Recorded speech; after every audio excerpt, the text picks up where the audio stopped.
I just recently sold the first ever share I purchased back in 2016, and let me talk to you about my learnings from this and also the reason as to why I'm selling these shares. So the actual company itself was A2 Milk, and I'm definitely not saying you should go out and buy any A2 Milk shares, but I actually purchased it back in the 14th of March 2016. I bought a parcel of $500, and back then it was $1.64. Now my first learning and lesson for you here is stock picking and stock trading is incredibly difficult, but that's how most people start on their investment journey, and ultimately I was no different. Now if you were to ask me back then why I purchased these A2 Milk shares, probably couldn't tell you an exact reason, but I thought they had a cool story, and I also liked drinking the milk back at that point in time. But if you look here, I actually purchased another couple of other parcels along the years, and the share price I think nearly topped out close to $17 or $18 back in 2019, 2020. And I actually did something which a lot of investors don't do, which they just continue holding on.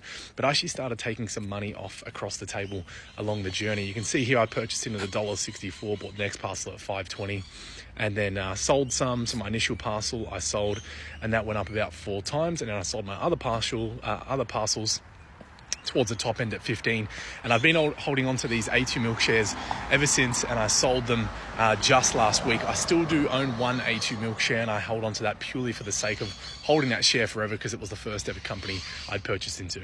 But the key lessons there around stock trading is incredibly difficult. I don't do this anymore, and I also don't recommend clients do any stock trading. And when we're building out any portfolios for our existing clients, we do not stock pick for them, and we use funds like managed funds, ETFs, etc.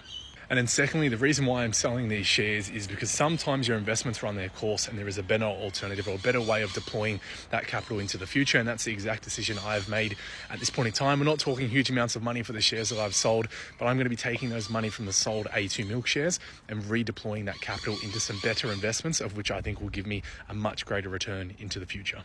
So the moral of the story is stock picking or stock trading is incredibly difficult. I got very lucky on the first company I ever purchased, but ultimately you need to constantly review your investments because at some point in time you might want to take some money off the table or deploy that capital elsewhere if it's going to be giving you better returns. I'd love to hear what your first ever investment was and tell me if you got as lucky as I did when I picked A2 Milk shares.